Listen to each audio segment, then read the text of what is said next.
What's up, everybody, and welcome to another episode of Anime on Draft. This is episode 167. My name is Mark. I'll be your host this week. Hello, Alec. Hi, Mark. How is everybody? Hi, Mark. Welcome, Rolando, Drew. How are you guys? What's up? Good. It's hot and we're on fire, but It is hot as... Yeah, fire. it's hot out here. Yeah. Hot as fire. Well, thankfully we got some delicious brews to kind of keep us cold. Thankfully my power is still up, so I was able to have AC as well earlier. We have a couple of Oktoberfest beers, also a Fest beer. I'm just drinking an IPA since it was too hot to function today. But I'm glad these guys got the Sierra Nevada Oktoberfest and the Weihenstephaner Fest beer. We got a lot of other stuff to talk about. We're going to be getting right back into our Orashiri with Moaru Penguin Drum and Shinsekai Yori, episodes 19. A whole lot of stuff is happening. It's so hard to limit ourselves to one episode a week. It's getting really into it. So we'll be getting into that just a bit. We'll also be getting into some of our other summer 2020 shows like Rent a Girlfriend, Misfit of Demon Academy, maybe some Fire Force a little bit later, as well as some news. So hang tight and let's jump into our Orashiri, starting off with Moaru Penguin Drum. Hit it.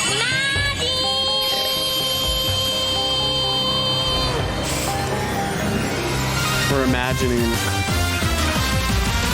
I love the lights, dude. It's great. If I just hit it a bunch of times, it'll kind of go. So.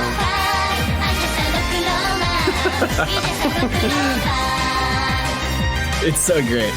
If for our audio only listeners, if you join us on the stream, you get to watch the light show going on in Alex's background. That's twitch.com/animeondraft. Twitch.tv. Twitch.tv. Twitch.tv. Excuse me. Thank you. Twitch.com. TV. I've been on Twitch before. I know what it is. Have you? Doesn't seem like it. Yeah, I've been on it. I've been around a few times. I think I've gone to the website. Just a couple.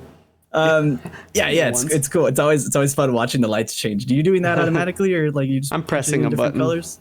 Yeah, it's on my. Here, I can show you real fast. Abracadabras. All the colors are up at the top. This is beer. No, it was empty. Oh, so nice. He's syncing it up with his fingers. He's just Nice. Oh, Doing light tap, shows. tap, tap. fucked everything up. Yeah, doing light Nice. shows with my light glove hands. Nice bird. My light fingers. Sorry to Nice make bird. you pull it off the desk. No, that was unexpected. yeah, that well, it would let's get knock into, everything over. Yeah, with my bad. Let's get into episode 19. We're getting more into what is fate and where are we on the fate train? Because golly gee, guys, my brain is hurting. It seems like everybody is not related and nobody knows what is real anymore. That's a good synopsis of this episode.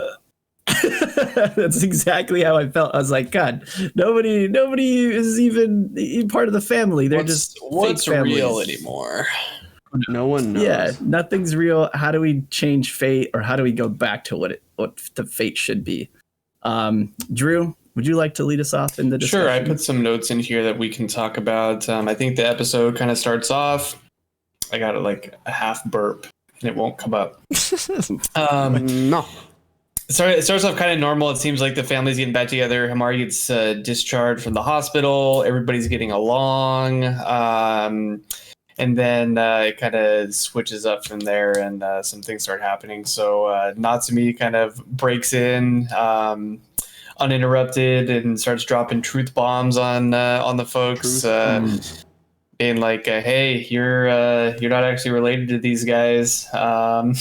And she's like, "What?" And it comes back to the point that we talked about like earlier in the season. It's when we started talking about the sarin gas attacks, and we mentioned that Shoma is born, but no mention of like Kanba or anything like that. Mm-hmm. And so you're thinking like, maybe Kanba's not related, but it turns out in this episode now, Himari is actually not really related, or at least as far as we think. what is it? The child broiler makes another appearance, which is interesting. We talked about it last week. It's like Ikuhara's love for like conveyor belts and factories. Couldn't see it. Couldn't see it just one time. We had to see it a couple times here. Putting children in factories. Hey, that's what happens, I guess, in Ikuhara's world. But yeah, so we see the child broiler that comes up, and I think the overall big takeaway from this is that essentially Shoma saves her. They're the soulmates that we saw the first time Sanetoshi kind of made an appearance in the library, and he kind of brings her out of non-existence, or so she can continue to exist, or what have you. So interesting kind of episode. Like we talked about before, there's a lot going on in the background of the show, and we're starting to get explanations for a lot of these things. I thought another point I had here, which is also interesting, we know Natsumi, like every time he's like, oh, I have to crush her soon, we think a lot of the time like she's referring to Yuri, because that's exactly what I thought. Yuri's the one who's kind of like meddling with the boys. She has the other half of the diary. But all this time we learned that it was Kanba, because, Kanba's doing all this stuff to save Himari, kind of meddling in their kind of somewhat creating a love triangle, not like sexual love triangle, if you want to think about it that way, but sexual love triangle, completely. Sexual love but triangle. There's definitely a love triangle. For sure. Triangle. Yeah, that's actually an interesting point, because it kind of makes sense, looking back on it, that Natsumi is so willing, or like mentions I need to crush her, when Himari is the one who kind of stole Kanba away from her. We see Kanba show up in front of like Yuri when they were children, and then all of a sudden like he just disappears and has nothing else to do with Natsumi. So it makes sense in that in that realm of things, and I just never put those two together, that she would be so willing to crush Yuri rather than crush Himari. Right. It seemed like to make more sense at the time, because we have Yuri kind of meddling in a lot of different things, whereas Himari is just kind of like existing and trying to live. Right. So yeah, it's interesting. So why don't we get into the whole Himari is not related type of thing. Alec, what were your thoughts on that sort of big reveal? Oh God, there's the mosquito. I don't think it was too surprising, because to me, I was like, well, none of these people look alike whatsoever. I don't know. I didn't think she was related. One's got blue hair, one's got red hair, one's got orange hair. I honestly don't remember what the parents looked like, so I kind of was just sort of like, okay. I don't know. I think they have. Oh, we see them. Hair, right? We see them as a family though, a lot, right? At least during the flashbacks, like they're all living together in that same house. They refer to them as their parents. So it's kind of strange for them to, what happened to cause them. Did they like all forget? And there's something else going on. That's for you guys to decide. Rolando looked like you were about to say something. You're like, are you trying to not to say something as well? I feel like that's probably a lot going on. I'm trying to not say something about a comment Drew made earlier that is a slight spoiler. That he Freudian slipped, but I'm gonna. If you guys didn't notice then I'm just not gonna bring it up. I was checking on the stream for some of his part, so I missed it. But I don't really want to say anything without accidentally saying something. Okay, that's fine. That's fair. I can go check on the stream again. Well, no, it's interesting because seeing that Himari is not related, of course, aside from like physical attributes, they are like completely just different all around. To me, it was interesting seeing Kanba with the family, and the family, like the parents are saying you need to protect your siblings, and it almost felt like it was sort of like they're giving this task to him, not sort of like you need to watch out for your brother and sister. It's like you're getting paid to watch out for your brother and sister, and it just seems so like Yeah, it just seems so odd in that sense. And I don't know, maybe like he's like a plant or something, or maybe that is his job is to act like Big Brother. But I have no idea. It just seems kind of weird, the whole dynamic, like the family dynamic, now that it's sort of exposed that Himari and Kamba are not, related to Shoma. Well, I think at least in that situation, since Khan was the oldest, he has the responsibility to look after his siblings. So like, yeah, he's the one that's like the head of the household, and so I would see like the money coming in as like the parents' way of being like, here's our way of supporting you, and like while still being behind the scenes, because like they can't be caught or anything. Right, that's true. Rather than like, we're hiring a babysitter for our children. That's what it seems like. That's to me. That's just like what it looks like. It's just like, here's a wad of cash. Just please protect. Just like, there you go. Low key For like a couple years. Yeah, just hanging there until she's of age, and then. I'm just kidding. And then let fate take over. Triangles. God. Well, let's jump into something else too then. Why don't we jump into like Kanba and Himari's fate relationship? I was really pulling for. Himari and Shoma. Excuse me. I was really pulling for Shoma and Ringo. I was actually starting to feel happy for them, and then now the whole reveal that Shoma is Himari's fated person. Yep. They're sharing the fruit of fate. That's important. And that's all I'll say about apple. That. The apple of fate. The Kiga apple that we see. The early worm gets the apple. It's the man that's giving the woman the apple. Right, and that was a thing that I wanted to sort of make note of, is that it's so similar to Momoka. The similarities are just like too perfect, except the roles are switched. So yeah, I don't know. Alec, as another fellow first time viewer, did this catch you by surprise as well? That they were fated people? Yeah, I had no idea. I was kind of rooting for Ringo and Shoma. I think part of me was just like, Ringo, have a normal life. Like, oh, be happy with this blue-haired dude. Be regular. Eat some probiotics. Go play the drums. And then it did catch me by surprise. I was like, what? And then kind of just like, no. I don't know. I don't really like it. It just feels weird to me. It feels like totally weird, especially because it's like I had already been seeing like Kanba was supposed to be her fated person, or at least it seemed he was like it. Trying to help her, and there was this sort of attachment there.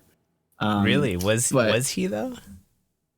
He was willing to give up so much in order to save Himari, and that's why it felt like maybe he knew something that we didn't. What was his struggle though? With saving Himari, because it got mentioned multiple times previously with the whole the survival strategy, penguin hat showing up. Strategy. Yeah, where he says multiple times, "Why can't it be me? Why can't I be the one?" See, these are the things that Shoma. Something to think about too is Shoma always gets like ejected from survival strategy, right? And it's almost like the alien is pulling more for like the combo relationship, but she eventually, they say like in the last encounter, it's like, why can't it be me? And maybe we'll learn why. Yeah, maybe. I hope so. Probably not. We have 5 more episodes to go. We'll probably never learn. We'll never know. It'll just be one of those things. It's just gonna end. This is gonna end. We have one more episode. Yeah, I mean that's interesting. I do hope that we get to learn more about why not Kamba, and what exactly is his role in the whole grand scheme of things. Who he is. Yeah, another big thing that I kind of wanted to touch on was Sanetoshi's sort of role in all of this as well. He mentions that he doesn't know, or he can't tell Himari's past or the truths. And as well as Natsume, he tells her like this is something that I can't meddle in, and I need like no, sorry. He says this after she leaves, like he can't meddle with the fate, and he He's needs her talking to to the burn bunny the diary, boys. right? Yeah. Like he needs her to burn the diary. And so that seeing that and hearing that makes me think that the diary is this sort of attachment in order to change fates, of course, as we know. But Sanetoshi has no control over it once things are changing. So he wants to get back to whatever it was before then. Which it seems like he has something to gain from all this, and we clearly don't know what it is. Yeah, he has a huge like hidden agenda, and I have no idea what he's planning or what he seems to gain from it. Yeah. I got nothing. I don't know. Nothing, guys. As a fellow first-time watcher, I got nothing. we are on a train. We're on the train of fate. We're going forward. We're gonna figure out what stops. Making connections left and right. That's right. Oh, man. Left and right. Yeah, getting off, getting back on again. The train's stopping. We're switching trains. It's crazy. Tracks. Switching tracks. It's crazy. I'm on an airplane now. I definitely feel like we're getting more into grand scheme of things again. I'm glad we got a lot of backstory on people, but I'm glad that we're getting back to the bigger picture sort of thing. Yeah. Any other notes that you guys have from this latest episode? No. I'll just mention that it's important to remember all the different relationships that have formed throughout, because we see all the main characters in this episode and kind of like where they're headed, and so that'll be important kind of going forward. Yeah, and that Shoma gets kicked out all the time. He gets ejected. I guess one thing that like was kind of odd in this episode is that we sort of saw this flashback between Yuri and Tabuki, but it seems like it kind of came out of nowhere because we don't see Tabuki again, or Yuri for the rest of the episode. Hopefully we get more into it next time or the next episode. It just seemed kind of out of place. I don't know how you guys. Almost like we're moving on from them. Oh. Yeah, is that true? Maybe. Will we see Tabuki again? Find out next time. Find out next on Muraro Penguin Drive. Children. He did kidnap some children and nearly killed them. Yeah, that's frowned upon in most societies. Yeah. He also smashes his own fingers, so. Yeah, he did too, to not get the distaste so that he of his can't play mother. the piano. Yeah. Mom, love me, and then she doesn't love him. Your brother's way better. Your brother is. Yeah, this is in April all over again. Oh god. Oh god. That's sad. That is sad. Why are we laughing? You guys are the one that are laughing. I'm so uncomfortable. I'm laughing. I'm so sorry. This is all my fault. All right. Well, cool. Anything else? We'll move on into Shinsekai Yori episode 19. We're getting into some horror elements in the show, and I'm all about it. This is good. I'm so about it. It feels like a thriller at this point. Yeah, especially the ending. I mean, this is like, right? So the 19, horror tag is in the show. The 19, yeah. So like the horror tag is in the show, and like I feel like at this point we hadn't really gotten any of that. So now it's like totally a little, like the build up of one, where it's like the underlying themes that are kind of creepy, and it's like, oh well, people are being like hunted on the edges, like the cats, and then it's like kid horror versus now it's like adult horror, like really terrible shit is happening, as opposed to like, well, you might get eaten by a cat, maybe, and then forget about it. Right, like there was always a sort of like suspenseful, mystery element going on with the kids, as well as like when Satoru and Saki are down in the caves, like they don't know where they're going, they have no powers. I was like, oh, like kind of scared. Not like this though. Now it's full on like, holy shit, anybody could die at any moment. Yeah. Yep. Yeah. It's cool. Yeah. So I mean, what's that? It's cool. That's what I said. It's cool. I'm about it. I think in this whole element now, I'm like really starting to have a lot of respect for Satoru. I feel like he has become a really good character, and we kind of mentioned that a couple episodes ago. As soon as we got past that whole time skip, everybody was saying like, yeah, seems like he's a pretty cool guy. Or at least he's leveled out a little bit. And in this episode, I definitely feel like he has proven himself to be, smart enough to think ahead, and he's becoming more of this like tactician and act or think before you act. I think that's something I've noticed is it's a lot more obvious. You can see the difference between the kids who weren't, they're allowed like free thinking versus like the rest of the townspeople. You can really see like how their thought process is different. Like even in the boat when it's like, oh, we'll go. No, wait. And then they're like thinking through it, where the other people they're so single-minded. Like, we go do this. And then we go, what you said makes sense. We don't go do this. And they're the only ones who can like see outside that box. It's pretty interesting. Well, yeah, definitely. There's the one guy that just is straight. Goes for it. Like, yeah, I'm not going to go in there. You guys Oh, yeah, the guy in the boat? Yeah.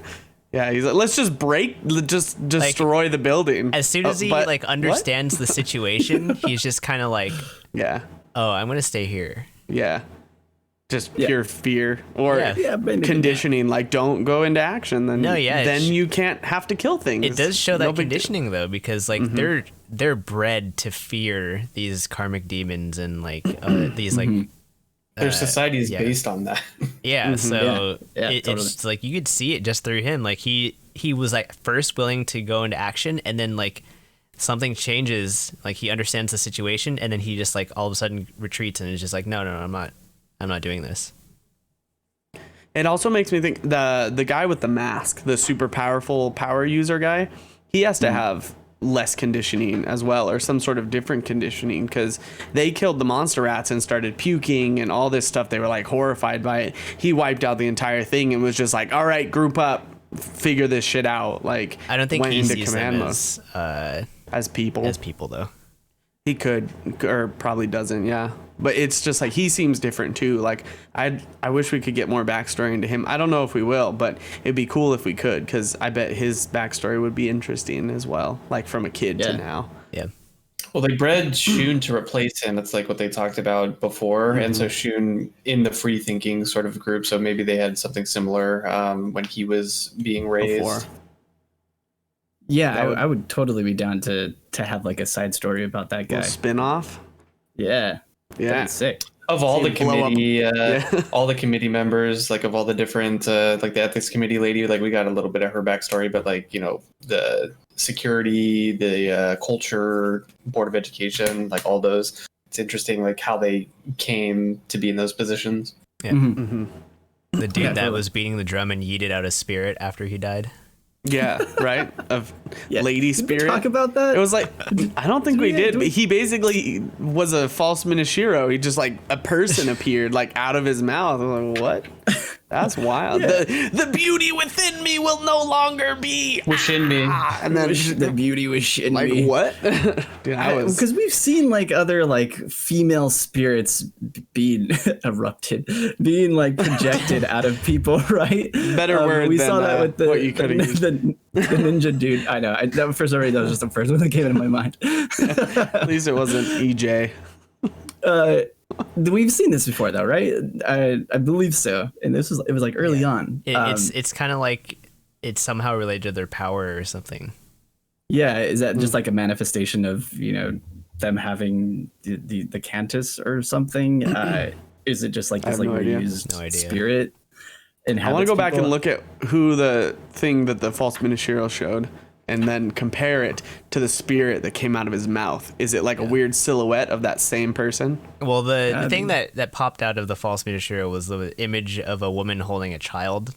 Oh, yeah, and the other one was just a lady, like... evoke the sympathy of, like, a power user killing a innocent mother with her child. Right. To defend itself. Yeah, the child. I don't know what the spirit things are, though. I don't know. I haven't a clue. I forgot it had a kid, so I was like, maybe it's the same, but it's not the same.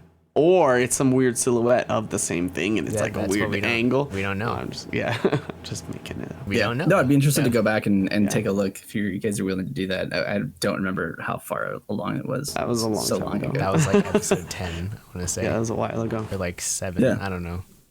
But it's cool. It's dope. Yeah. I hope we get some sort of answer into what that spirit thing is. Otherwise, it's just another mystery in the show that we may never get. I feel like it'll just be a mystery. I don't know. Something in me just says like we'll never get an explanation on that. And none of us can say now whether we will or won't. But I don't know. Do we have enough time to go into that? Plus what's going on? Plus like everything. I don't know. That's the thing about this show, because it's like you want to watch the next one and you can, but because we're watching it week by week, it's so hard to not just like continue going. Dude, totally. It was find out. Like the thing auto played and I immediately paused and I was like, I'm so tempted. Like, do I got the time. Do I click it? Dude, I want to know. It's so hard. Like, if I watch this next episode, will the guys know that I watched it? And I mean, I don't know. I don't know if that's quite right. You know, your theory. I disagree. Well, why do you guys have no idea. You're like, wait, what? Hang on a second. A little slip there. No, I won't do that. I swear. Okay. I don't know. I hope we get some answers. I mean, maybe we'll get more answers too next week with the whole karmic demon, which is another huge part of this episode. Though, is it a karmic demon? Well, or is it? See, that's the question. So, this thing is different, and this is what I brought up like a couple weeks ago, which is we don't know what the actual like thing that, because there's the difference between like the ogres and the karmic demons. It's like the ogres, they just kill and have no like actual like brain function, essentially. Like they will just like kill because it makes them feel good, and like they can't really think about the repercussions or like have any sort of logic. Look at like this thing held hostages.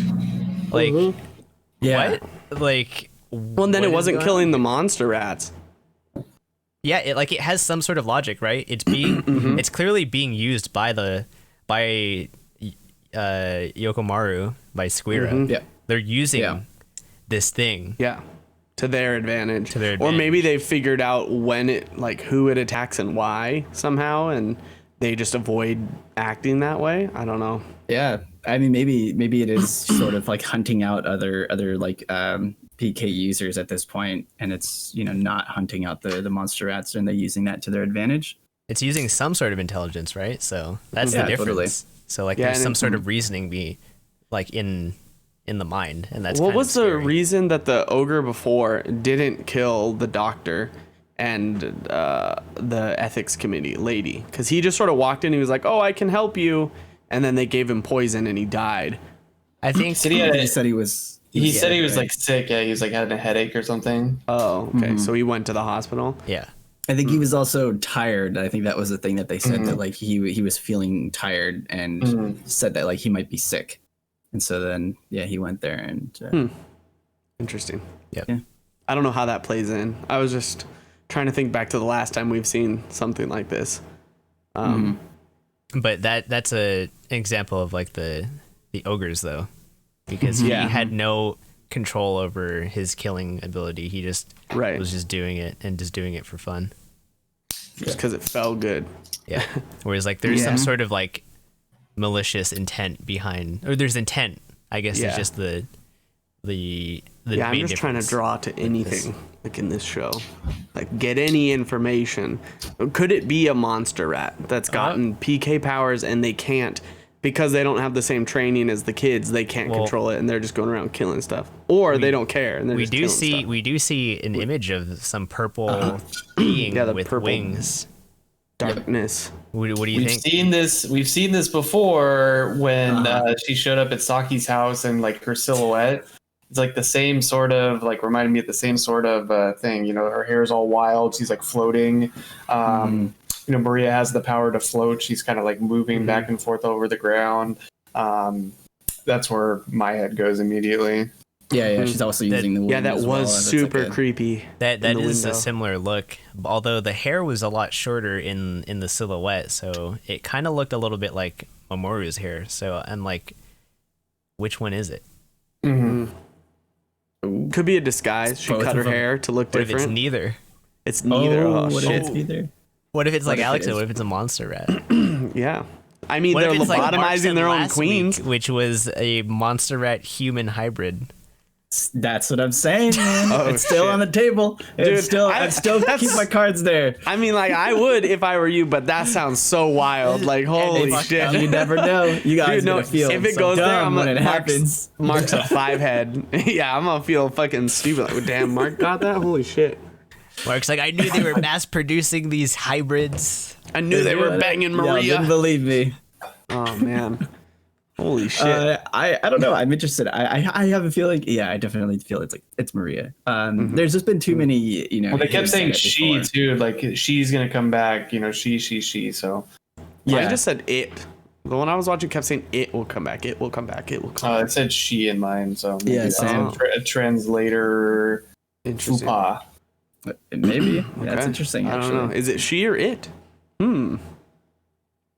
that's a good question. Yeah. Yeah, the captives thing was kind of weird to me too. It's like, were they being held captive or were they hostages? Were they being used as bait? And it was just weird that they were sort of kept in cocoons. Well, they like said were something being saved too. or something. They were saying like, why are they blindfolded in the dark? And then they like had these images of like spirit coming from them. Is it like their power was like coming out of them because it was dark and they were afraid, and so it was just emanating from them? Is that what they were trying to show with that? I think they have no can't idea. use their powers properly if they can't see. So If it's they like can't unless see. they can, because like a lot of it is visualization, right? So if they can't Right. visualize the power, then they can't like use it. But I was thinking, is it the same thing as like if they can't see, then it starts like manifesting outside of that? Because right now they have the sacred barrier, so their power manifests outside of that sacred barrier. Are they trying to like trick them into thinking this little cocoon is their sacred barrier, so they just start shooting stuff out? I don't know. That's what I was like, a theory that I had. I don't know if it almost goes felt anywhere. like they were but- like harvesting them, for some reason. Yeah. a lot of questions. Yeah, a lot of I have questions. no idea. Someone, can you answer? Did someone watch 20? Like I Did somebody said- watch 20? Please, one of you. Like I say every anyone? week, more questions are answered and more questions are raised. More questions this- are had. Yeah, it's like we get some sort of answer, and then I just don't know what else is happening. But this episode was legit scary. I'm not gonna lie. Yeah, this- like, It's cool. man, yeah.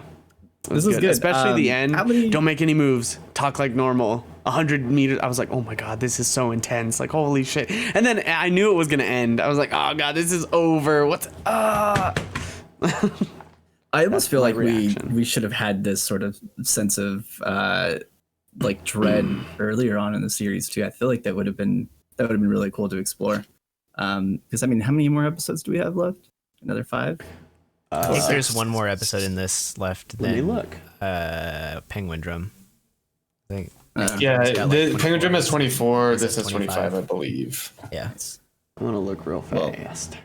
We got I six hope we get more of episodes. this horror stuff because yeah, I was about it. I think it was good. Yeah, we got 20, Um, 21, 22, 23, 24, and 25. So 6. All right. Any other final notes? Any last thoughts on Shinsekai, you guys? No, I just wish I watched this like when it first came out, first aired. If I'd known about it and watched it and was watching anime at the time, because that would have been dope. Yeah, this predated your era. I guess binging your binging. Yeah, Beginning times. yeah, by a long shot, I'm sure. When did this come out? 2013, I think. 2013. Okay. 2013. Yeah, that sounds right. Yeah, so 3 cool. years. It predated me 3 years. 2012, September 29th. Oh wow, we're coming up on the anniversary here. 8-year anniversary. Yeah, the 8-year versary. Although I don't know how long the actual novels have been out. What other I have no idea. for a little bit longer, right? Like a couple years before. Probably. Yeah. What other shows are we doing for the other 8-year anniversaries coming up soon? We gotta talk about that soon. Yeah. I mean, what Madoka? 8-year That's anniversary coming up? shows. Oh, that would be a good Isn't idea. Madoka coming up on 9 years? I think it's 9. Yeah, Steins Gate was like Steins Gate. 2011, no? Yeah, like all these shows are like 8-9 years old already. Monaco was January 7th, 2011. I think that might have been in Japan though. I mean, they did like, I think Crunchyroll simulcasted it. Oh, I'm not okay. sure. Back then? I don't remember. Like, I don't remember. All I remember is that I remember being in college and they delayed the final episode of Madoka for like Oh, that's miserable. they delayed it for like 3 weeks or something, dude, and it was so fucking frustrating. And it was just like, is it out yet? God. Is it out yet? It got, sucks. well, it got delayed That's because terrible. like that was around the time when like there was random like schoolgirls like murdering their family. Like it was weird. What? No, yeah. This was around the time in when real life? School Days was a thing, and they had to delay the final episode of School Days because Oh yeah, because that's too on the nose. some girl the boat- murdered her dad or something like that. So Yikes. yeah. Oh.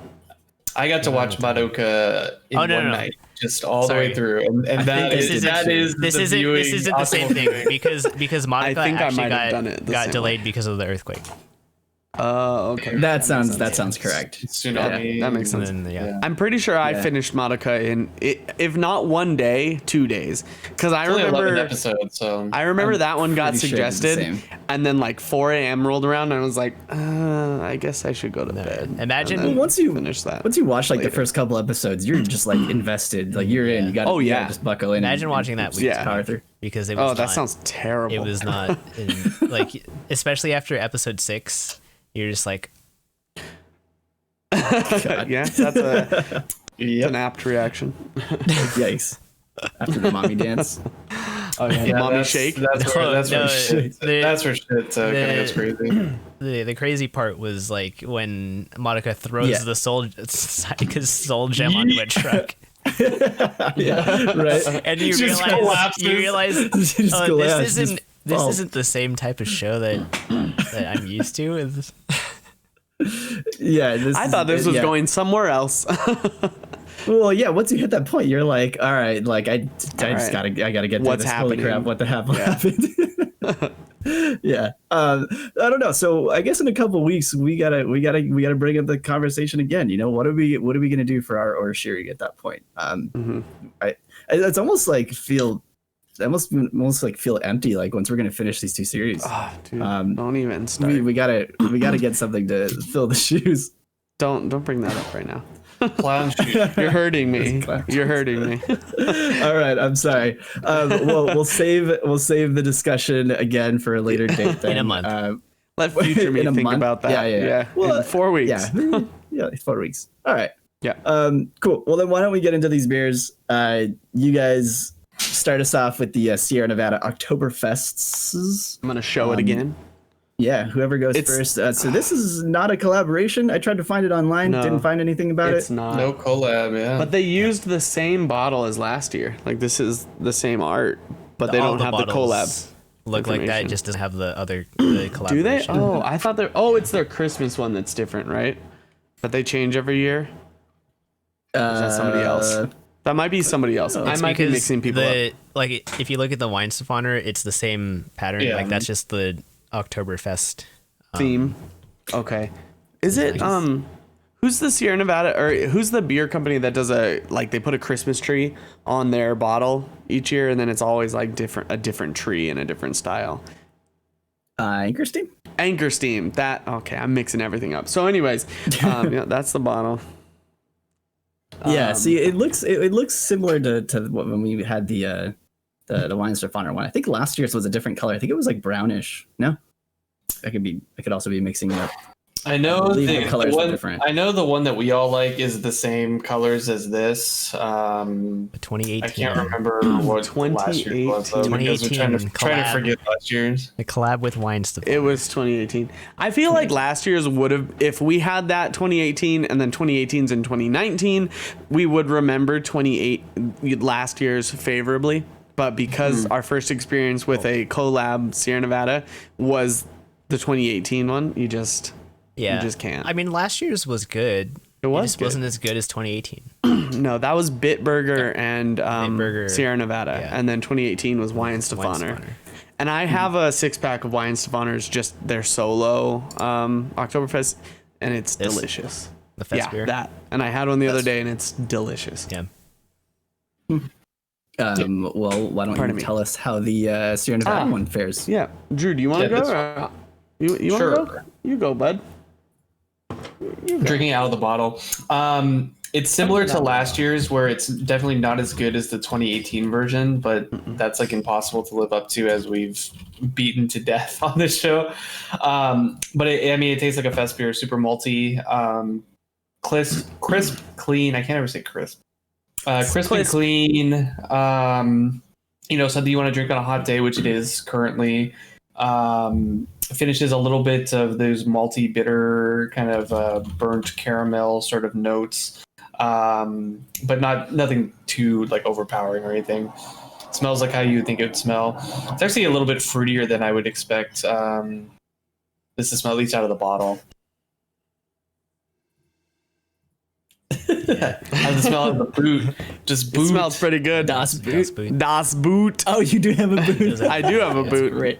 It's not the actual like huge boot, but that's a more manageable size of a boot. No, this is a 33 ounce boot, That's not a fucking size, yeah. 60 ounce boot. I mean, he's probably watched Beer Fest, so he knows how to check. It seems so overkill to have a fucking boot that's like 30 ounces. Dude, I would die. They do sell the huge boot at what's the name of that? Nights.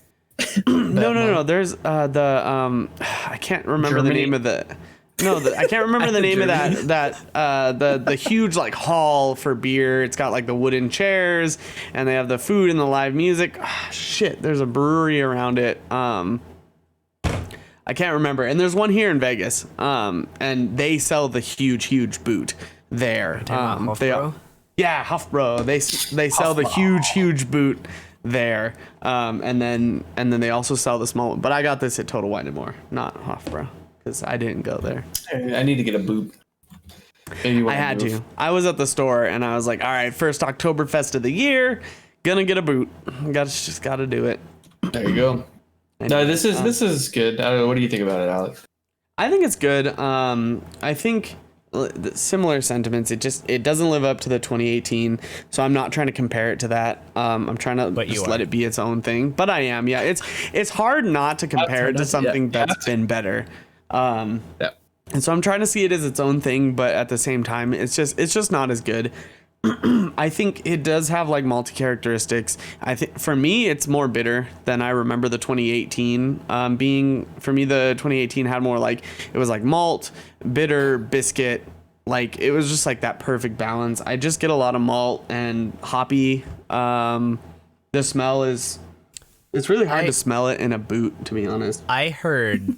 So I was looking up that beer because I was wondering if it was a collab or not, because like you had mentioned there was no like nothing else on it showing like another brewery. So I'm like, oh, maybe it's not a collab.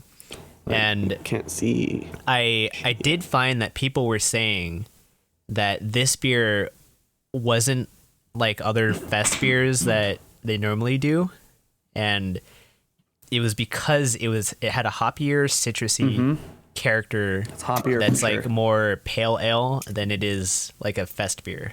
Yeah, for me, it is definitely hoppier than I expected. I wouldn't go as far as to call it like pale ale style, but it is definitely like you can smell the citrus. Like that's what it smells like to me. But at the end of the day, it still tastes like Marzen or tent beer or whatever the style is you want to call it.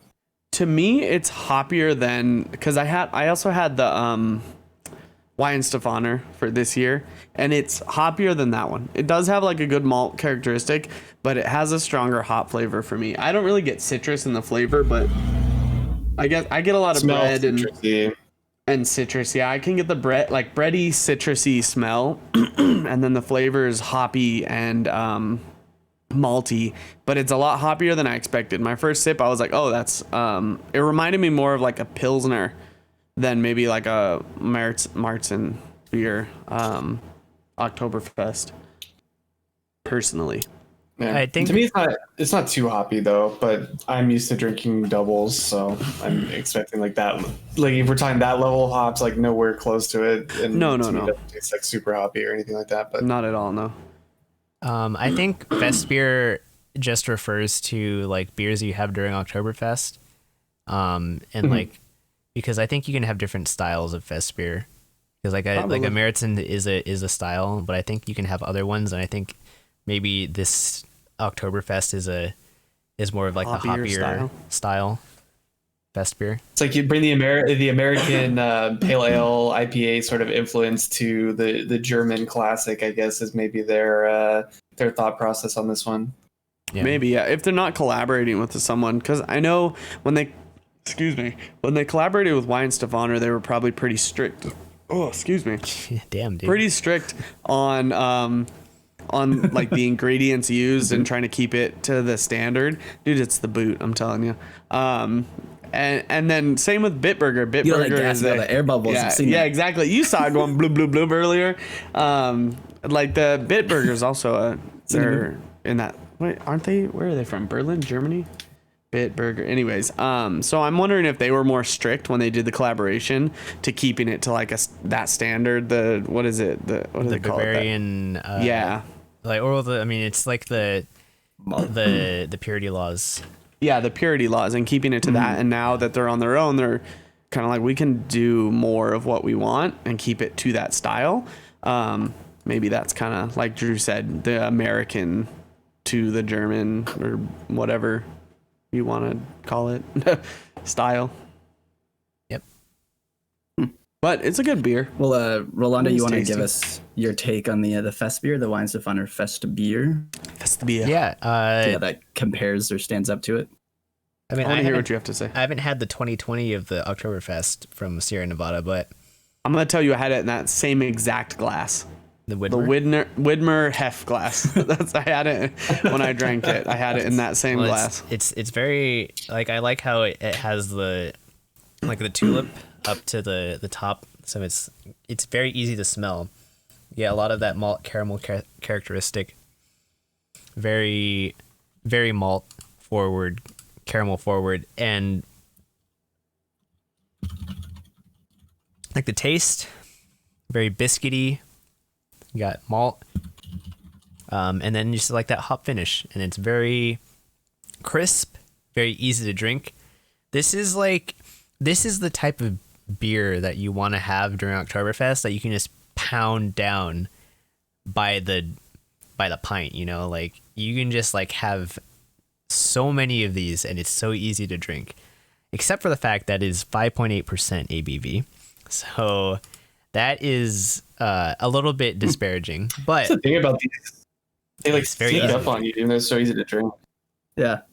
It's very... It's kind of high for a Fest beer. Yeah, this one's 6. It's got that just like slightly sweet, like not toffee, but you know, just like that little biscuity, just like classic Fest beer style that it's just so fun to drink.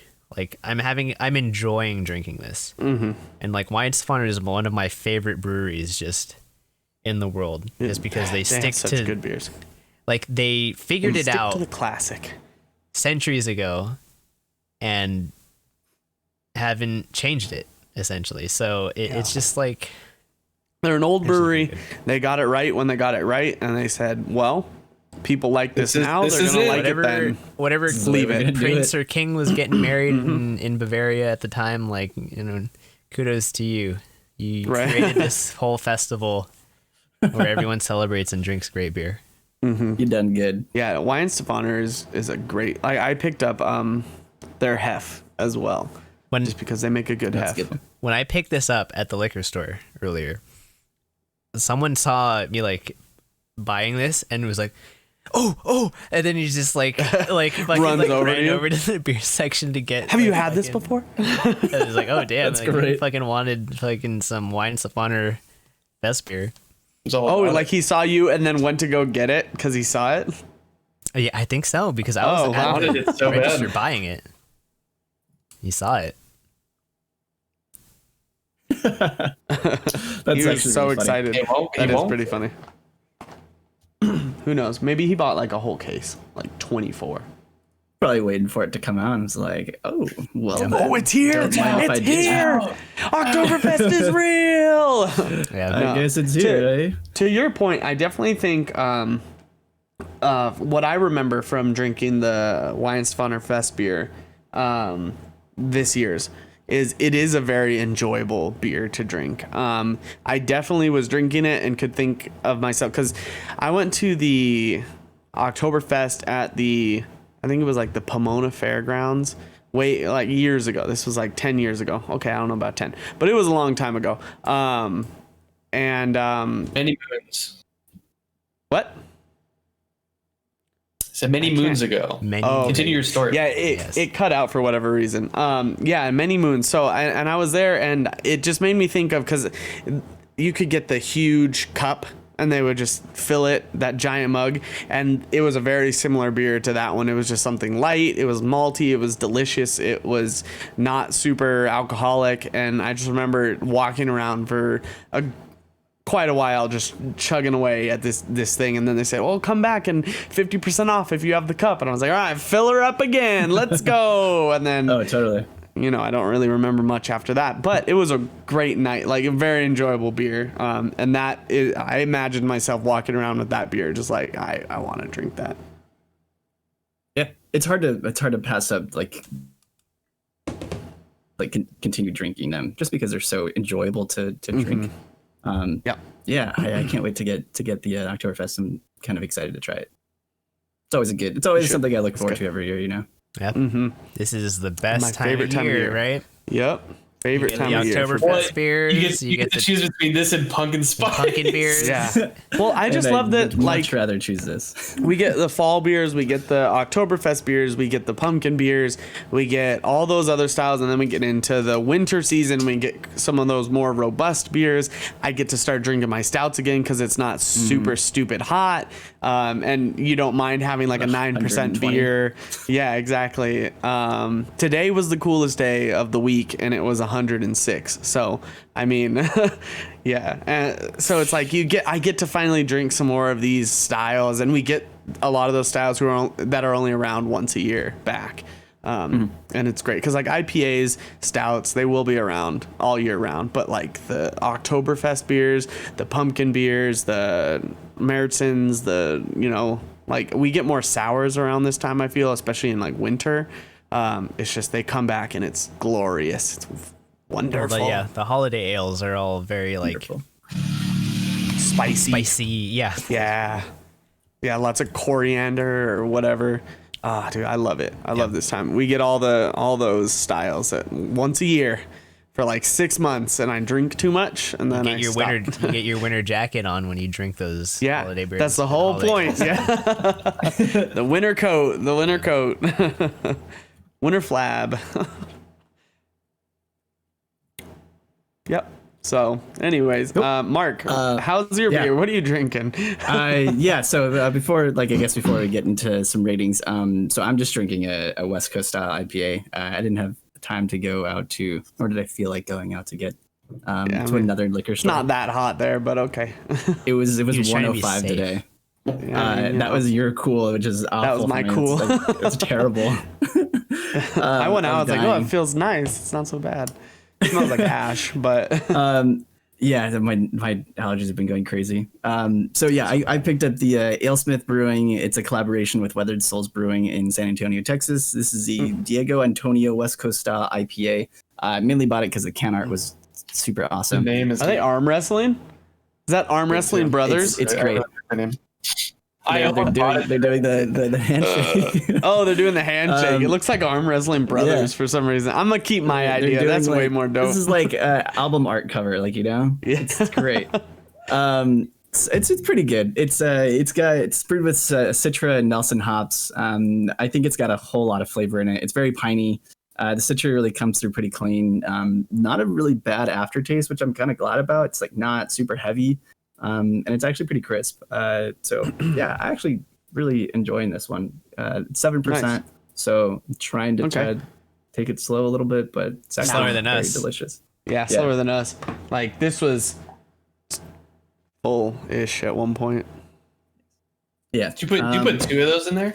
Yeah, I put 2. I was not gonna put a third. Jesus, dude. I was not gonna put a third. Well, this can fit 3. This is and why I said didn't bring no. the freaking Hofbro Stein Mug. because I didn't want to have like a thing that filled like a third of the thing, and I'm like, I'm gonna put another beer in there, but actually, I want to get another one of these. I always enjoy you drinking it's that mug because it's fucking gigantic, right? And you just Isn't this? Oh, him? Yeah. All right. So if we do another fest week, yes, because it's Oktoberfest, then we gotta in October. Those two. We should we should do one of the, like we should do like maybe everybody gets a couple of the of like different fest beers, and then like we just like talk and we mix them in one cup. No, Maybe not. That sounds terrible.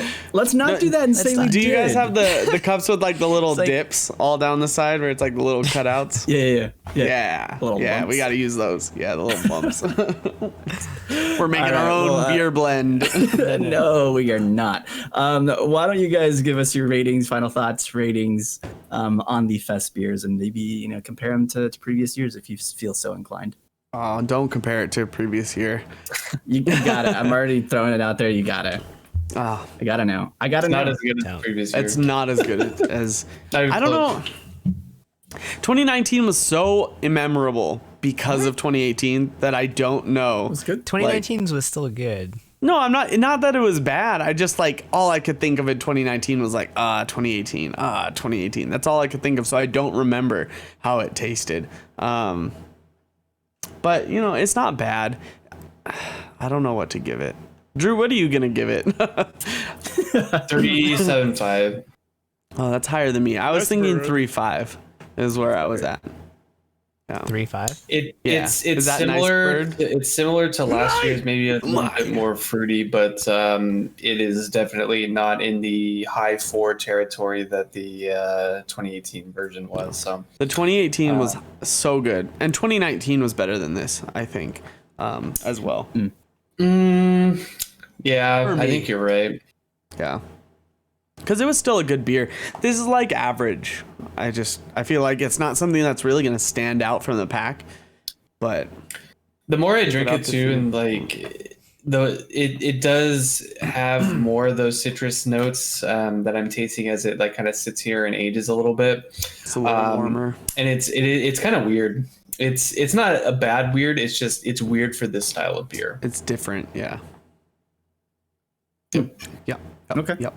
Rolando, you want to give us your rating on the Fest beer? Yeah. I finished it already. It's a good beer. It's a good beer. It's close to the 2018 Oktoberfest. Like, I mean, I think I know like where a lot of like maybe the input came from. Yeah, on the 2018 Oktoberfest, and I think like Sierra Nevada like really respected like Wine Spawner's input, and we're like, who wouldn't? Like they probably were like, okay, well, like if we're gonna use certain things, like they're probably like we have to use these German malts, and then like we can maybe mess around with like hops or something, but like this has that like sweet caramel like malt character that I remember from the 2018 Sierra Nevada collaboration, and it's just like a very easy to drink beer, and I want to drink more of it. I want to go get one. So 4.5. Can I give my rating for it as well? Yeah, because sure. I drank it like 2 days ago, and so I definitely agree. I think it is a very solid beer, right on the nose with like where the input came from for the 2018. A lot of it had to have come from Weihenstephaner, because I had their beer, their Oktoberfest or their Fest beer in 2019 as well. It was also very good. Of all the Fest beers I had last year, I'm pretty sure the Weihenstephaner probably would have been my favorite. And then this year, for the 2 that I've drank, that one's the best as well. And I think I agree. I think a 4.5 is a really good rating. That's what I was thinking when I was drinking it a couple days ago. I was like, this is a solid beer. I should have waited and had it on the stream, but oh well. Here we are. Oh well. Wells. Well, yeah, that sounds good. I might try to pick up a couple of those. You should. Bevmo for sure will have the right it. time. Yeah, Mm-hmm. it's hard. They're fresh. They're new. Because like my local liquor store has a great selection for like, craft and local stuff. But they are really lacking in certain areas like pale ales, like the fest beers, like Martins. I can never find any of those. You got to go to big pretty chains. good like barrel aged section, but they don't have many like porters or like I don't know, just like regular stouts. It's all like barrel aged stuff. It's cool, but I mean, I've noticed a lot of like liquor stores, they'll have more off the beaten path sort of stuff. They'll have like really, really barrel aged stuff, which at Total Wine and More, I get some of that, but not a lot. There's like 2. And then I go to liquor store and there's like 8. I'm like, oh, this looks there's good. a lot. I mean, there's like a couple good. fridges worth at my local place that I go to. So it's like I have a really good selection. But I mean, like, Just how not often now. do I really want to buy something and then like drink it? That's 13%. Yeah, it's like I usually save those for special occasions or if we're doing something special on the stream. Everyone's around. Which I mean, like I picked up a couple of really cool bottles recently, like the Almanac series. So it's not always that I want to pick from that selection, but I do wish they had more selection in like fest beer stuff. That's just the way it goes, I guess. It's the way the cookie crumbles. The way it is. It's the way it goes. Just really quick, I'll give this a 4. This is actually really, really good. If you guys see this, I suggest picking it up. It was actually relatively decently priced for a 4-pack, especially from AleSmith. And I haven't had anything from AleSmith in quite a while, so I'm glad that they're putting out some quality stuff. I almost picked it up. I saw it today. Yeah, it's pretty good. I think you'd like it. Yeah. Would I like it? Citra and Nelson. No. No. Okay. No. I'll give it a try. It's a West Coast IPA. Yeah, I don't know if you like it. Maybe I'm gonna give it a shot.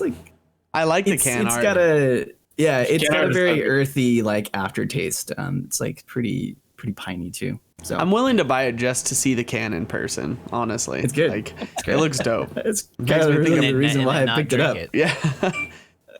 What? And then not drink it. Yeah, and then not drink it. Just look at it. It just makes me think of Bro Steve-O arm wrestling someone else. Like,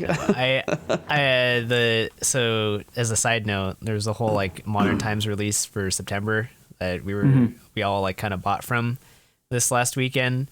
And I saw the whole dry hopped. There's the Nelson dry hopped. Nelson, yeah. Was it the double IPA or whatever? And I was like, oh, there's a Nelson dry hopped. And then I just immediately thought, like, Alec is not going to drink this beer.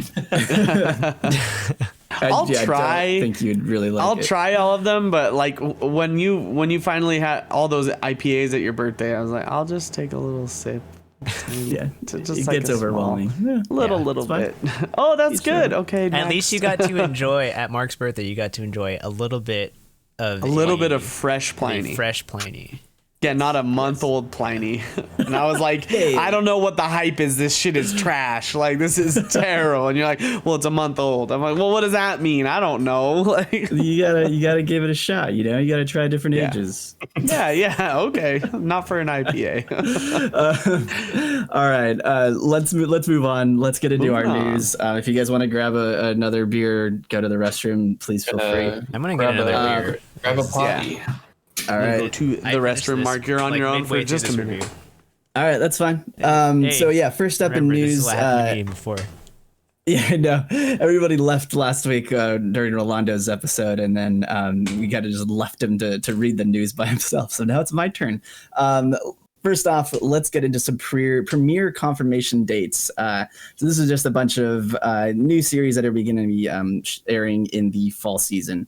So first up, we have Danmachi third season. Is it wrong to try to pick up girls in a dungeon? This will air on October 2nd. King's Raid anime is going to premiere on October 2nd as well. Talentless Nana is scheduled for October 4th. The Irregular at Magic High School has also debuted a short teaser promoting the second season, which will air October 4th. And I'll throw a link to the promo video in chat if you want to go take a look at that. It actually looks pretty good. I kind of wanted Rolando's thoughts if he's going to watch this because he was pretty on the fence. So I'll ask him about that in a sec when he gets back. Golden Kamui will premiere October 5th as well. And finally, Noblesse is confirmed for October 7th. This is another Crunchyroll exclusive anime. So they have a bunch of promotional videos and trailers on the Crunchyroll site, and that's Noblesse for Drew, who just got back. More confirmation for sequels. Dr. Stone has released a new key visual art, and Crunchyroll confirmed that will air its second season in January 2021. Rising of the Shield Hero also released more visual art promoting its January 2021 premiere. And NHK revealed Welcome to Demon School Irumakun will also receive its second season, which will premiere next April. Moving on from the Crunchyroll Expo, which took place this past weekend, ANN's Antonio Pineda writes that Crunchyroll has partnered with Sentai Filmworks to distribute anime titles on home video, which will, quote, appear as a mix of subtitled and English dubbed content, end quote. They have a slate of titles including Grand Belm, Food Wars 4th Season, Ascendance of a Bookworm, and World Trigger, and these will all be released on Blu-ray. Moving on to some manga news. Manga Plus has added a few new series to replace the recently ended series, including Gals Are Super Adorable, or Gosanko Gal wa Namaramen Koi, which the first 3 chapters are available right now. If you are like me and had caught up to the most recent scans, this is a little bit disappointing because most of these scan leaders have since dropped this series and it's no longer being featured anywhere else. So I hope that the translators and Manga Plus catch up to what has been released so far. I think there's about 3 volumes that are out. So it's quite a lot of chapters that they need to catch up on for the official translations and the official release. So hopefully they get to that soon because I was really enjoying the direction that the series was going. So it's going to be kind of sad. Yeah, Gosanko.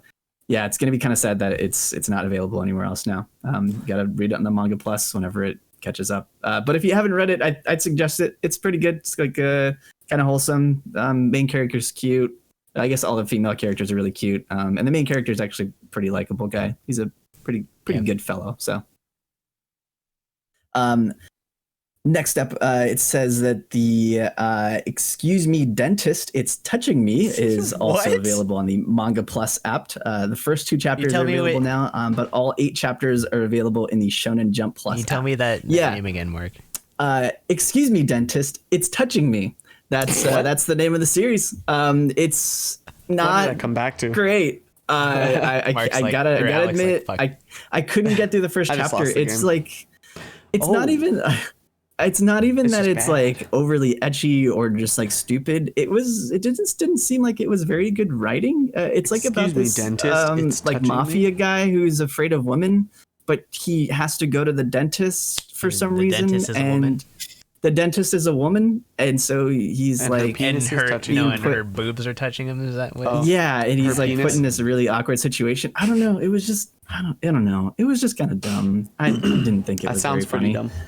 Is it by the same? Is it by the same? Like, Why Are You Here, Sensei? Like, no, it looks very different. It's not like the same art style at all. It just sounds like that. It sounds exactly like that. Yeah, totally. I don't know who did this. I wouldn't really suggest it. If you're interested in it, I won't. Take a look. Read the first chapter. It's not very long, but that's okay. Last bit of news here. The Harvey Awards has nominated a few notable manga series for the best manga category, including H.P. Lovecraft's At the Mountains of Madness by Go Tanabe, The Way of the Household Husband by Kosuke Ono, Witch Hat Atelier by Kamome Shirahama, and The Poe Clan by Moto Hagio. The Harvey Awards ceremony will be live streamed October 8th through 11th during the Comic-Con's Metaverse event. 2 series in here that I highly recommend. Way the Household Husband, I've mentioned that a few times. It's a great series. And as well as the Witch Hat Atelier by Kamome Shirahama. Started reading that, and it's actually really, really good. Household Husband's funny. Yeah, it's great, right? Yeah. The comedic style is just so perfect. It's great. The timing, just the whole mafia husband side of it is just fucking perfect. It reminds me a little bit of Hinamatsuri's, like, because whatchamacallit from Hinamatsuri, like, is like Yakuza, essentially. And it's like that similar, like, play on, like, it's like subverting tough guy. your expectations and that kind of stuff. Yeah. It's like this super tough guy who has these really like soft and cuddly sides to him and like caring. And then he's just a house husband. He's just, he wants to be the perfect house husband, and it's great. Like making he just lunches wants to for his cook and wife. stay buff. Yeah, it's funny. I really recommend the series. So that pretty much does it for our news. I did want to go back to something I mentioned earlier. And Rolando, I mentioned that the regular Magic High School is getting a second season. Yep. I wanted to know how you felt about that. If you were still planning on not watching it, or if you think you'll give it a shot. What? I never said it. I thought you said you weren't going to watch it. No. I don't remember that. Yeah, I disagree with you, Mark. He never said that. No, I thought he said something about like no, that doesn't. I said, or last week I said that it was a little hard to believe that it was getting a second season because it's been so long, and a lot of people that were like source material readers weren't happy with the adaptation in the first season. I liked the first season a lot.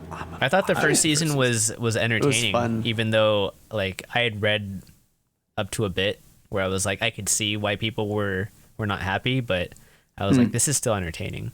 So I had fun watching it. Cool. Well, that's coming out October 4th. I think probably within the next 2 weeks, I think we should do a fall 2020 sort of series premieres. See what's coming out to look out for. Yeah, you gotta watch Higurashi.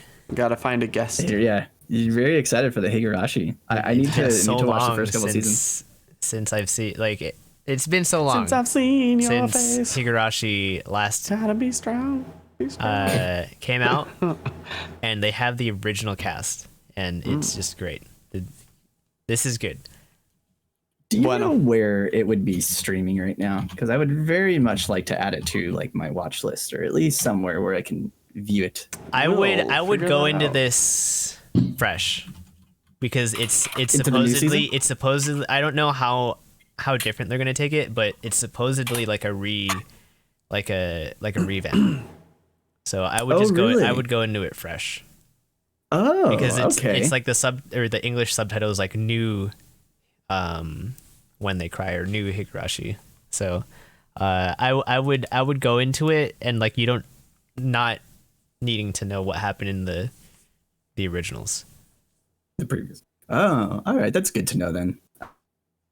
Because like knowing that there was 2 seasons out of it, right? It's 2 seasons already. There were there were like 2 main seasons and like a bunch of like smaller like OVAs and all that stuff. But they're based off the games, like the different routes in the games, and I just wonder, like, this looks good, so I'm excited to see what you guys think. Yeah. The animation looks really good.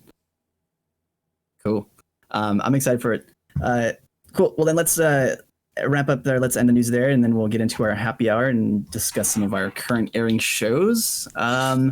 First up, let's talk some Kanojo Okarishimasu, some Rent-A Girlfriend. Whoever put this note here is so wrong.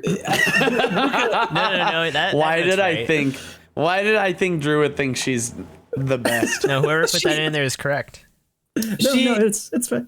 She is not unbearable, and here's the reason why. All right. Okay. She is she is mentally ill. Like, let's first establish that. All right. At least we can agree upon that. That's out of the way. But despite all that, she's thrust into this like stupid as fuck situation because Kazuma and but she thrust herself. They are so fucking stupid that they cannot tell their grandmother, yeah, by the way, we broke up. That's that. Like they're so like, oh, the situation is really complicated. Yeah, it's not. It's not that complicated. No, it's not complicated. We broke up. I agree with that. It is not complicated. And so she's thrust into this stupid situation. She thrust herself into this situation. Thrust herself into the situation. That is correct. Don't say that. This dude is telling me that we're boyfriend and girlfriend, and then straight up lies to his family while trying to like navigate the situation, and that is like not fair to her. So of course she's gonna. But like, she's not fair to anyone. Yeah, that's the thing. So of course she's gonna be upset and like be obnoxious and be like, this is my fucking boyfriend. Like what? Yeah, but like I'm a pathological liar. Like that's bullshit. She's not actually his girlfriend. Yeah, they're dating because of blackmail. Like literally because it's like, well, I mean, like I could tell everyone. Okay, well, we could do it on a trial basis. Okay, we're dating. Great basis for a relationship. We're dating, just 100%. But great basis of your romantic feelings. What you got to remember though is like people of this age group, they take things at face value. So like he tells her, "We're dating." All right, she's gonna take that at face value and assume that, all right, we're boyfriend and girlfriend, and then for him to then just go and like, we're in this really weird situation, so Cheezer is still my girlfriend, but she's a rental girlfriend. She knew what she was getting into. Yeah, she did know what she was getting into. I do agree on this one that she knew what she was getting into. That's my problem with it, is that like she is aware of the situation, so why not just let it play out and let it explode in his face? Like, yes, it's bound to happen. Like she already knows it's going to end like terribly, so just let it happen at that point. Like her heart rate, because her heart rate's 92. She all the time. She clearly cares for him, and so she's she said, thinking about the future and being like, let's speed this up, let's get rid of then this she needs stupid fake situation. Then she needs to talk to him and not go behind his back and talk to his grandma. Does and she be really like, I'm gonna just show up? Or is that's she the just thinking worst thing? It's her heart. She thinks that she cares for him, and so that is causing her to act the way that she acts. Okay, right, I'll agree with fair. that. Yeah, that's fair. And it's a terrible action. I want this person to be with me, so I'm going to show up at their family gathering, and I'm going to make that grandma love me. No. Yeah, let's show up uninvited. Cringy. It's going to make her think that her grandson's a two-timer, and you're fucking... What is it? She's establishing. She's marking her territory and establishing dominance. Yeah, she's peeing all over the place. Yeah, she's just gonna look like a what is the like the where you go crash home wrecker. She's looking like a home wrecker. That's what she's gonna look like. It's not a good look and that's her intention, because she wants to get Chizuru out of the picture. Yeah, I mean. Let's be real here too. It's also Kazuya's fault. Everything is this guy's Kazuya's fault. Yeah, absolutely. No, everything is his grandma's fault. His grandma's insane. No, his grandma's nuts. Like the grandma's crazy. If he had any sense of responsibility, this wouldn't even be it's all the grandma's fault. There wouldn't be a manga. She's like, I need an heir, and my grandson's ugly and stupid. Like, it's like this kid is like so horned up all the time, like, and this girl's throwing herself at you, and she's your girlfriend, but you're all of a sudden like trying to play holier than now because you think you have feelings for some other girl. He knows not to stick dick in crazy. That's the thing. Does he though? Apparently, because I feel like he's instinctively avoiding it. He's just like, that's because he had the experience with Mami-chan. Yeah, he didn't have an experience. No, because he was with Crazy, I see. And he didn't stick his dick in. He's like, maybe this isn't a good idea because she was crazy, and now here's another crazy. Too many things connecting right now. I just have to say and Grandma's crazy. What is everyone's crazy. Other than Grandma's character nuts. design, and like I guess even just like from a manga perspective, even. Like, other than character design, what about Ruka is supposed to be, like, not just realistic, but also what is supposed to be, like, her appeal point? Because it's, like, it seems... She's a little sister idol It's girlfriend. It's just not realistic because it's too good to be true that there's this girl that's obsessed with you just because her heart is racing. That's because this is a trope that weebs want, right? Like if you think about it, right? They want somebody who is like super attractive, throwing themselves at you with no effort. That's huge, no effort. You don't gotta do nothing. They just love you. And totally infatuated with you, and that's the trope that weebs want, because that's like an awesome situation. Yeah. Put yourself in that situation if you're like a dirty degenerate weeb and they're just like, this is so awesome, this girl likes me. Let's not. She's like attacking. Don't attack me, Drew. I'm a dirty degenerate weeb. Yeah, but think about it. It's like it's so easy. There's no effort on your part, and the super attractive girl likes you. That is like a super like high trope that I'm sure like a lot of people enjoy. Yeah, is that what the show is just summed up as? Is this just like the general like degenerate weeb fantasy, like that and is getting what I said in the first couple of episodes. I just said it's great to fucking watch. Degenerate fantasy, like the degenerate wet dream, because none of it is realistic. Why would all of these people be into Drew loves wet dreams? Confirmed here. There's no redeeming qualities about this guy. How else do you explain the ED too? Like it's just this kid just jerking it to his female friends. Think about their his pure female smile. friends, or just Chizuru cosplaying as a bunch of different anime characters.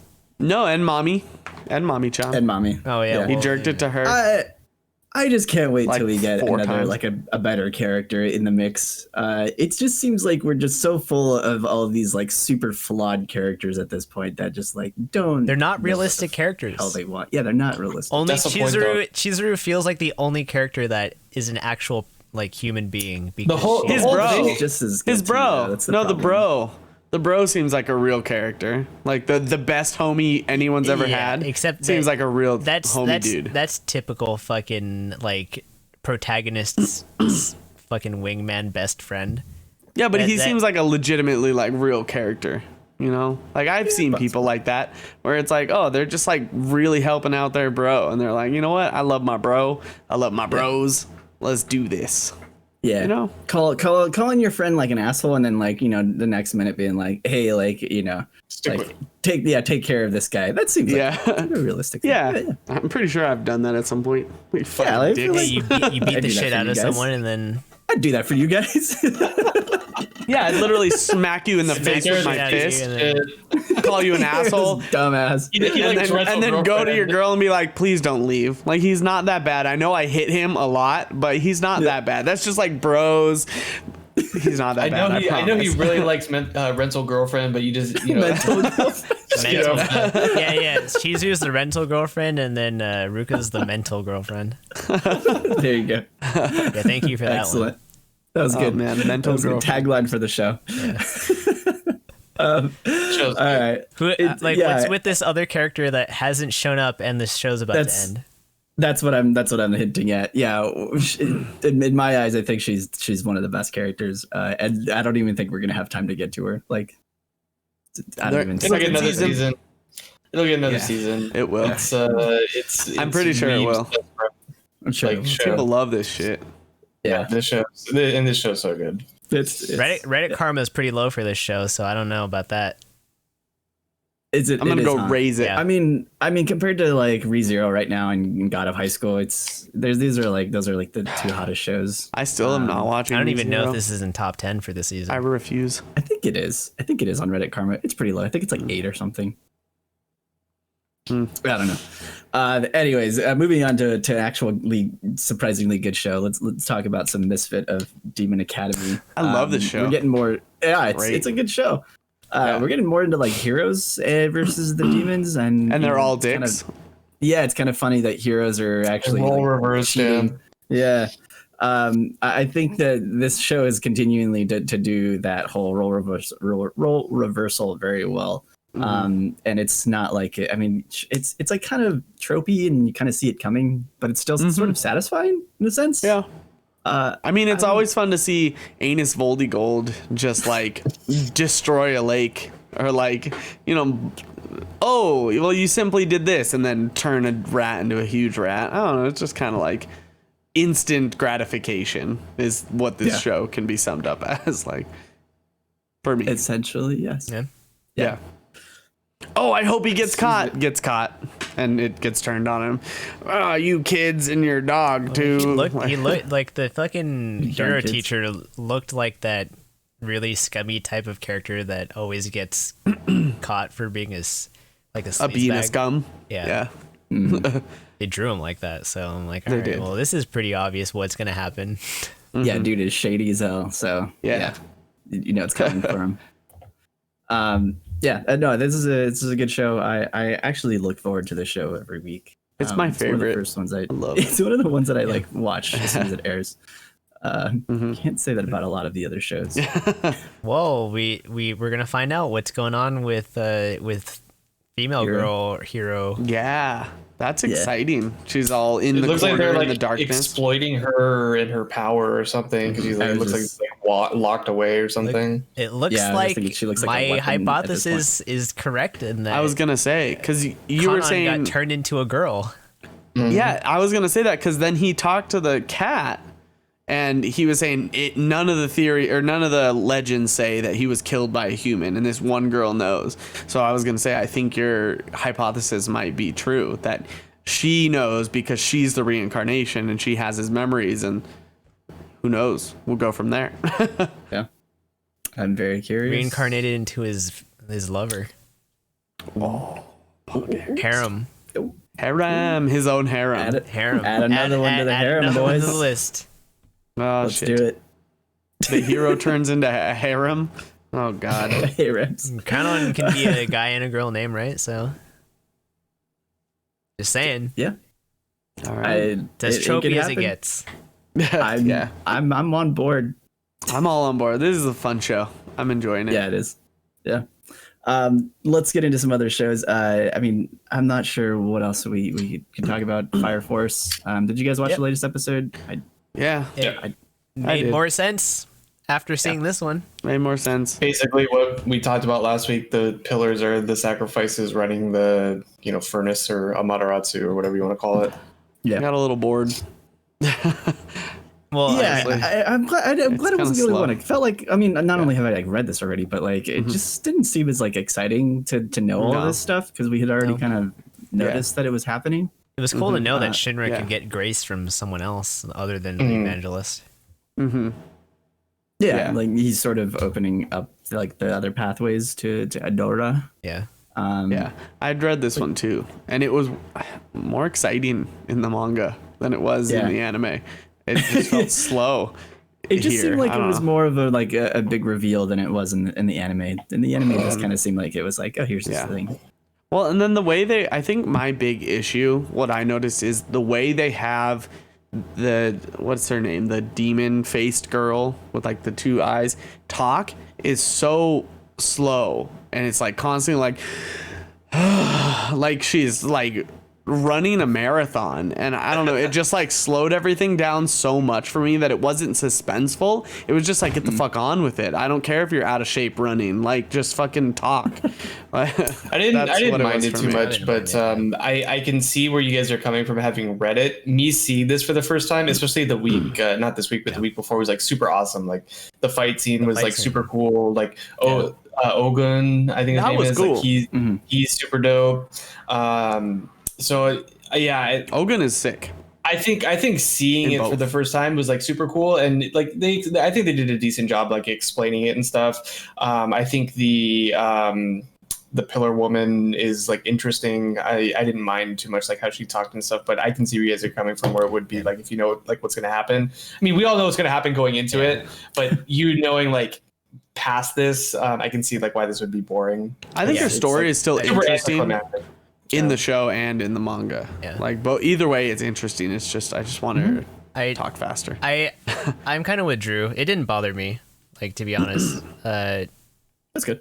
I can see that. It was like I have no existing, I guess, notions for what's gonna happen. Preconceptions. Preconceptions. Yeah. So like it to me, like they chose this as her character, and it didn't like really bother me that she talks slowly and like that. It just seemed like she's like her flame is going out and she's dying, so Yeah. like it makes sense. and she doesn't even know why she exists. So like it comes off that way because it's like it's not like she's gonna talk like she's very well versed or anything. She's just like this existence that doesn't really understand why she's even there. Yeah.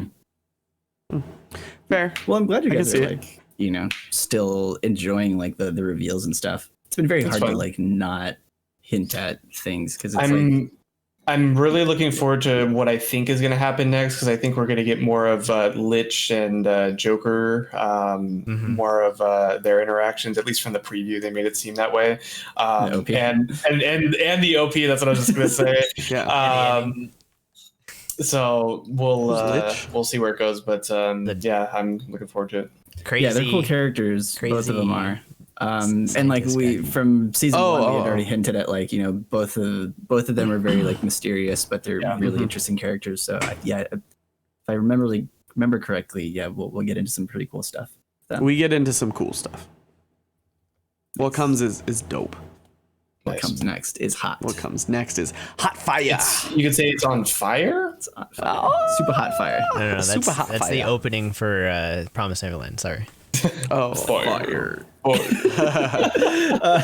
right, moving on. Anything to say about Uzaki-chan? You guys have anything to say? This was a good episode. It's just like it's just funny. fun.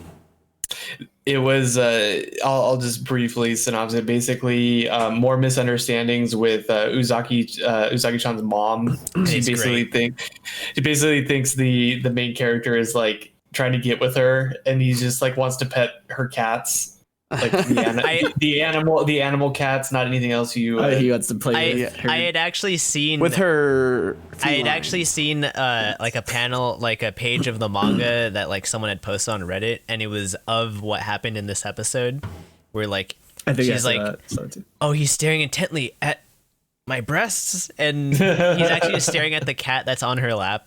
And, like all the misunderstandings, because like with a lot of like Japanese, like they omit the subject from the sentence, so it's very easy to misunderstand like what the subject of the sentence is if you just hear like direct object and verb. So I'm feeling like I should read the manga instead of watching this. Yeah, that might. Would you guys think that should be? That might be easier. It would probably go faster. Yeah. I mean, it's like the episodes are what they are. It's not anything like that's gonna blow you away. It's just like fun, and so if you want to do it at a faster pace, then reading it would probably be better. Or is like the comedy still like worth it? You think if I were to read it? Probably. I mean, you guys haven't read it all, but I think so. The comedy is worth it at least. Yeah. So long as the voice in your head is funny to you.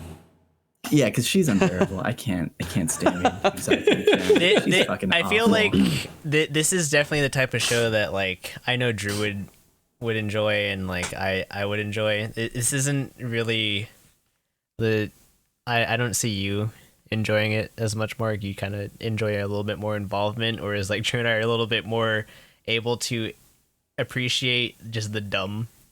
It's just stupid. I love just the stupid. Fun. I love this show. I don't know what it is. I think it's just her. I think it's just Uzaki-chan that I think it's just stand. fun. It's just stupid. Yeah. It's like watching Austin Powers. It's just dumb humor. Yeah, it is a lot of that dumb humor. It's not like as like tongue in cheek like dumb humor, but it's like just dumbed down humor is what I mean. I like guess. there's like low hanging fruit Yeah. that they'll go for. Yeah. And they'll go for it. And I love it because it's like, oh, it's there, and they went. Like for you know it. they're gonna go Nice. for it, and they do it, and you're just like, okay, well, I mean, all right, well, that's funny. It's like if the payoff is worth it, then it's worth it. It makes it makes it funny. Otherwise, it's not a show where it's like low hanging fruit, then it's just and it feels cheap.